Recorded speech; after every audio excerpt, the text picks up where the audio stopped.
माताओं बहनों, मैं आपको बताना चाहता हूं, ऋषि का इतना बड़ा ही मिशन नहीं है, सैकड़ों हजारों काम उस ऋषि के हैं। आज मेरी वंदनीय मातृशक्ति यहां पर बैठी हुई है, आपको यह अधिकार किसने दिया? अरे आपके पीछे तो आज भी लोग पड़े हुए हैं, नहीं पड़े? अभी बागेश्वर धाम का बयान आप लोगों ने सबने सुना होगा, कहते हैं इनको गायत्री मंत्र बोलना नहीं चाहिए, स्त्रियों को, इनको यज्ञ में आहुति नहीं देना चाहिए, इनको यज्ञोपवीत नहीं पहनना चाहिए। आज के जमाने में भी आपके सामने आपका विरोध कर रहे हैं लोग, और आप पीछे लौट जाओ, ऋषि के समय में आपकी क्या स्थिति रही होगी। राजस्थान के अंदर चौपाल पर हमारी मातृशक्ति को नहीं चढ़ने दिया जाता था। आर्य समाज के प्रचारक जाते थे, केवल पुरुष लोग आ जाते थे। कहते थे क्या इस गांव में महिलाएं नहीं है जो प्रचार सुनने के लिए नहीं आती हैं? लोग कहते महाराज महिलाएं हैं और आई हुई हैं। बोले कहाँ हैं? बोले नीचे, वो नीचे रास्ते में बैठी हुई हैं। चौपाल होती थी ऊंची, बहुत ऊंची होती थी, और वो नीचे बैठ जाती थी। बोले क्यों? बोले महिलाएं हमारे यहाँ चौपाल पर नहीं चढ़ सकती। आर्य समाज के विद्वानों का, भले आदमी तुम्हें शर्म आनी चाहिए, इस चौपाल पर एक कुतिया बैठी हुई है?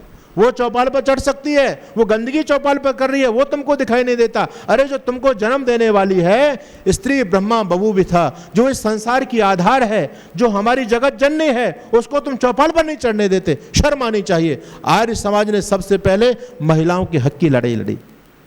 और आपको जानकारी होनी चाहिए, इस देश में महिलाओं के लिए कोई शिक्षा की व्यवस्था नहीं थी।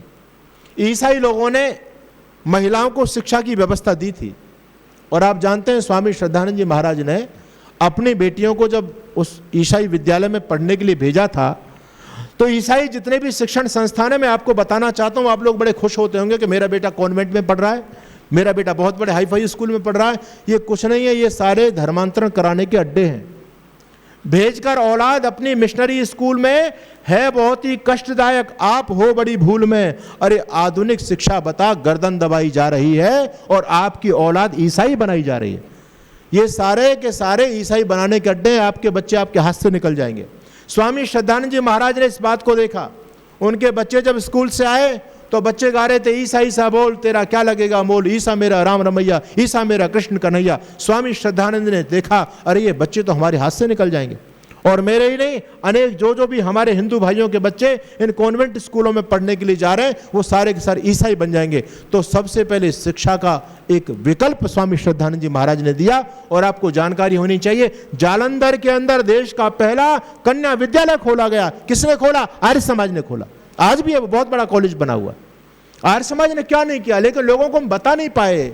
अरे ऐसे ऐसे लोग जिन्होंने कुछ भी नहीं किया, संस्कृति के लिए जिनका दो धेले का योगदान नहीं रहा, देश की आजादी में जिनका कोई भी योगदान नहीं रहा, मतलब सामाजिक क्षेत्र में जिन्होंने कोई आंदोलन भी नहीं किया, देश की बुराइयों को दूर करने के लिए जिन्होंने कोई प्रयास भी नहीं किया, ऐसे ऐसे लोग आज इतिहास में बहुत बड़ा स्थान पा गए।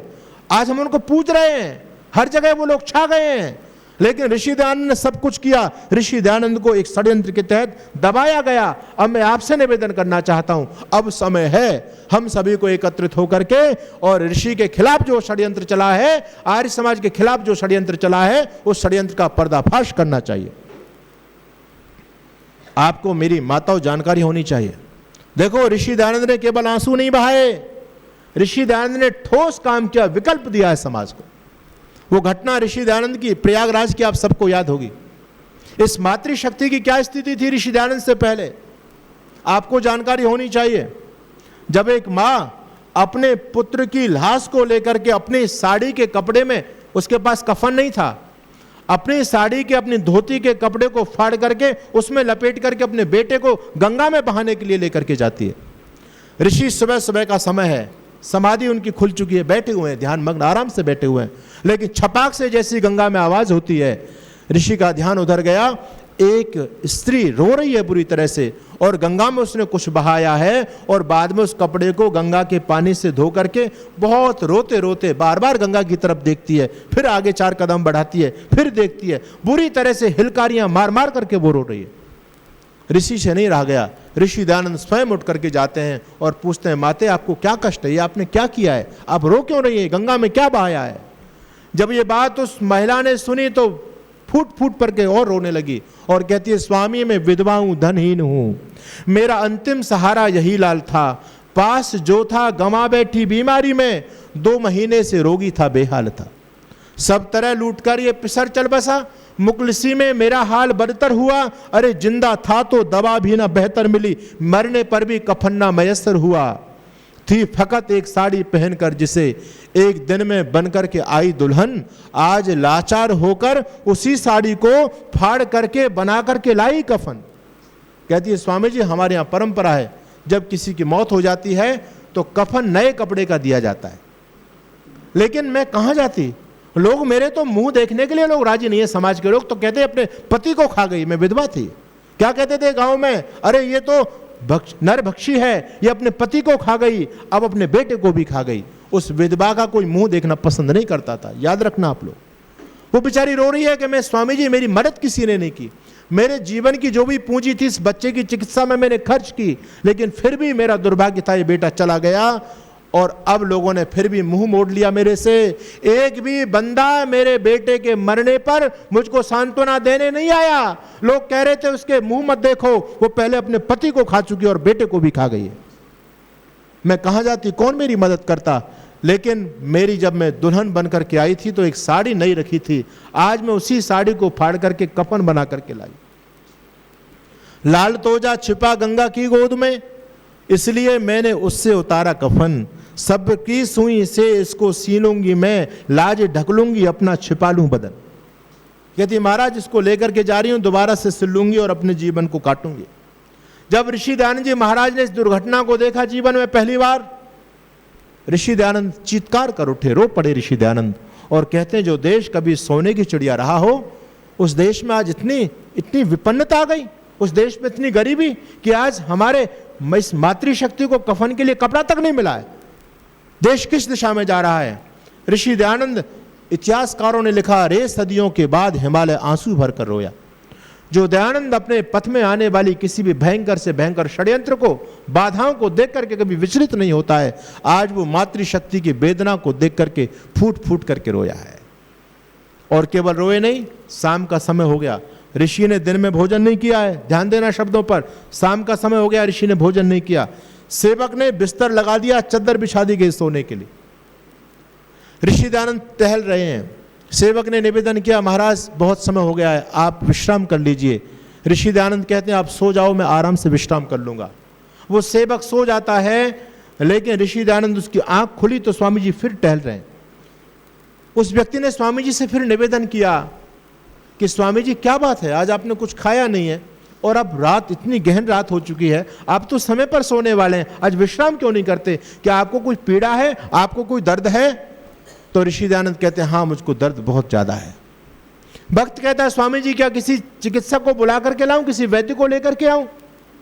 ऋषि दयानंद कहते हैं पुत्र मैं इस दर्द की दवाई खोज रहा हूं, इस दर्द की दवा किसी वैद्य के पास में नहीं है, किसी डॉक्टर के पास में नहीं है। इस रोग की क्या दवा हो सकती है, मैं दिन भर इसी पर चिंतन कर रहा हूं, अभी मैं चिंतन कर रहा हूं, तुम जाओ आराम से विश्राम कर लो। पूरी रात निकल गई। सुबह जब वो सेवक जगता है, उसने देखा कि जैसे चद्दर बिछाई थी यथावत पड़ी हुई है। अगर स्वामी जी ने विश्राम किया होता तो चद्दर भी सिकुड़ गई होती। उसने सोचा कि ऋषि ने रात में विश्राम नहीं किया। ऋषि दयानंद पूरी रात नहीं सोते हैं और सुबह होते ही ऋषि दयानंद अपनी कलम और कागज लेते हैं और एक पत्र लिखते हैं, कहां, जर्मन देश के लिए। और उस पत्र में स्वामी जी ने लिखा, ऋषि दयानंद को तो सभी लोग जानते थे, देश विदेशों में सब जानते थे। स्वामी जी ने लिखा कि मेरी देश की हालत बड़ी गड़बड़ हो गई है। आज इस सोने की चिड़िया देश को अंग्रेज लोग लूट ले गए, यहां कुछ भी नहीं है, यहां माताओं के पास कफन तक भी नहीं है, लोग भूखमरी में मर रहे हैं। मैं अपने देश को दोबारा से सोने की चिड़िया बनाना चाहता हूं और मैं चाहता हूं कि आपके देश में विज्ञान है आज भी, हमारे देश का तो सारा खाका ही बदल चुका है। मैं अपने देश से कुछ विद्यार्थी आपके देश में पढ़ने के लिए भेजना चाहता हूं। वो मेरे देश के बच्चे बाहर से पढ़ कर के आएंगे, शिक्षा लेकर के आएंगे, तो आकर के अपने देश में उद्योग धंधे स्थापित करेंगे, तकनीकी शिक्षा लोगों को देंगे, जिससे मेरे देश का विकास होगा। स्वामी जी ने पत्र लिखा, उधर से पत्र आया, स्वामी जी आप बच्चे तो भेज सकते हो, लेकिन ये भारत देश नहीं है, यहाँ शिक्षा निःशुल्क नहीं दी जाती, यहाँ तो शिक्षा बेची जाती है और बड़ी मोटी फीस ली जाती है। क्या आप बच्चों की फीस भी दे पाएंगे, व्यवस्था कर पाएंगे? उस अकिंचन सन्यासी के पास में क्या है? कुछ भी नहीं है। वो तो दिन रात इस देश को बचाने के लिए दौड़ लगा रहा है, उसके पास कुछ भी नहीं है, बेचारे कहां से देगा। ऋषि ने चिंतन किया, पत्र पढ़ा और ऋषि ने दोबारा से पत्र लिख दिया और ऋषि ने कहा कोई बात नहीं, आप चिंता मत करो, मैं बच्चे भेजूंगा, फीस की मैं अकिंचन सन्यासी हूं, अपने लिए मुझे कुछ नहीं चाहिए, मैं इन बच्चों के लिए, राष्ट्र के लिए लोगों के सामने झोली फैला दूंगा, इनकी फीस की व्यवस्था में मैं करूंगा, तुम मेरे बच्चों को पढ़ने की परमिशन दीजिए। वो पत्र जब पहुंचा उस प्रोफेसर के पास में, उसने जब उस पत्र को खोल करके देखा, उस पत्र को लेकर के कुलपति के पास में वो जाता है और जब कुलपति की मेज पर उसने पत्र रखा और कहा कुलपति महोदय, भारत देश से स्वामी दयानंद सरस्वती का पत्र आया है, वो अपने देश से कुछ बच्चे हमारे देश में शिक्षा प्राप्ति के लिए भेजना चाहते हैं, लेकिन एक समस्या है। उन्होंने पहले पत्र लिखा था तो मैंने उत्तर लिखा था कि हमारे देश में फीस लगती है, क्या आप फीस दे पाएंगे। उन्होंने शुल्क की भी बात कर दी है, अब आप बताइए कि कितना शुल्क उनसे लिया जाएगा, कि एक बच्चे का कितना शुल्क हम ग्रहण करेंगे, आप मुझे परमिशन दीजिए जिससे मैं दयानंद सरस्वती के लिए दोबारा से पत्र लिख सकूं। कुलपति ने जब उस पत्र को देखा तो उस पत्र को देख करके उसकी आंखें फटी रह गई। उसने सोचा है स्वामी दयानंद ने कलम लेकर के कागज पर पत्र लिखा है और इस पत्र पर कुछ पानी की बूंदें टपकी हुई हैं और जिससे पत्र की स्याही उथल गई है, स्याही मिट गई है। पहले वैसी स्याही से पत्र लिखा जाता। उस व्यक्ति ने सोचा कि यदि ये पत्र बरसात में बाहर लिखा होता और यदि वर्षा पड़ गई होती तो सारी ही स्याही धुल गई होती। इसमें तो पन्ना पर कहीं कहीं पानी की बूंदें पड़ी जिससे स्याही धुल गई है। उस व्यक्ति ने अपने दिमाग से सोचा, अरे ये बरसात की बूंदें नहीं है, ये निश्चित ऋषि दयानंद की आंखों से आंसू चलक पड़े हैं अपने देश की स्थिति को देख करके। और जब उसने कहा कि जाओ प्रोफेसर बीस, दयानंद सरस्वती को पत्र लिख दो, जितने बच्चे चाहें वो हमारे देश में भेज सकते हैं, हम किसी बच्चे से एक पैसा नहीं लेंगे, निःशुल्क उनको शिक्षा देंगे। लेकिन मेरी माता और बहनों, वो आज का जमाना नहीं था जो पत्र ऐसे आ जाते थे। आप लोगों ने तो सबने वो जमाना देखा जब हम डाकिया की प्रतीक्षा किया करते थे, कितने दिन में पत्र आया करते थे। वो तो पत्र बिलात से आना था, विदेश से आना था। पत्र तो आया लेकिन पत्र आने में बहुत देर हो गई। और वो पत्र जब आया उस दिन आया जिस दिन ऋषि दयानंद की चिता अजमेर में धू धू करके जल रही थी। वो देश का मसीहा किसके लिए नहीं लड़ा? वो गरीबों के लिए लड़ा, वो उस देश की भूखमरी के लिए लड़ा, वो विधवाओं के लिए लड़ा, वो माताओं के सम्मान के लिए लड़ा। और उसने चैलेंज दुनिया को दे दिया था। कितने भी धर्म गुरुओं को देख लो, किसी ने नरक का द्वार कहा, किसी ने पैरों की जूती कहा, किसी ने कहा आत्मा, स्त्री के अंदर आत्मा ही नहीं होती। सबसे पहले आपके अधिकार की लड़ाई लड़ने के लिए धरती पर कोई वकील बनकर के आया था तो ऋषि दयानंद महाराज आए थे। लेकिन दुर्भाग्य की बात है कि आज हमारी मातृशक्ति भी उनमें जा रही है जो इनको कोई सम्मान नहीं देते, जो आज भी इनके अधिकार को छीनना चाहते हैं। उन पाखंडियों के पंडाल में लाखों लाखों की संख्या में हमारी मातृशक्ति जाती है। जो आर्य समाज सम्मान देता है वहां से हमारी मातृशक्ति भी दूर होती चली जा रही। आप सोचिए ऋषि ने क्या नहीं किया, और ऋषि के जीवन पर मैं कितना बोलूं, कितना मैं कहूं। इस देश को आजाद कराने का श्रेय यदि जाता है तो ऋषि दयानंद को जाता। आप सोचिए, महिलाओं के सम्मान की बात है, वेद की सनातन धर्म की परंपराओं को स्थापित करने की बात है तो ऋषि दयानंद को श्रेय जाता है। लोग भूल चुके थे कि ईश्वर क्या है। लोगों ने केवल मिट्टी का खिलौना ईश्वर को मान करके और उसको पूजना शुरू कर दिया था। आप याद कीजिए, यदि ऋषि दयानंद जी महाराज नहीं आते तो देश की क्या दुर्गति हुई होती। ऋषि दयानंद ने आकर के धर्म की तार्किक व्याख्या हमको दी है तो हम ऋषि के जन्म जन्मांतर ऋणी रहेंगे। गिने जाएं संभव है सहरा के जर्रे, समंदर के कतरे फलक के सितारे। सहरा के जर्रे कहते हैं धूल के कणों को, है ना। राजस्थान में गए हो ना, रेतीले मिट्टी होती है, धूल के कण। गिने जाएं संभव है सहरा के जर्रे, समंदर के कतरे, समंदर में जो लहरें उठती हैं उनको भी गिनना संभव है। समंदर के कितरे फलक के सितारे, और आसमान में जो तारे चमकते हैं इनको भी गिन जाना संभव है। मगर तेरे एहसान ओ दयानंद स्वामी है संभव के कैसे गिने जाएं सारे। बोलिए महर्षि स्वामी दयानंद जी महाराज की। 100 से अधिक देशों में देखा जाने वाला, सर्वाधिक लोकप्रिय और सबसे अधिक फॉलोअर्स के साथ पूरी दुनिया में आर्य समाज के विचारों का प्रचार करने वाला एकमात्र चैनल वैदिक प्रचार।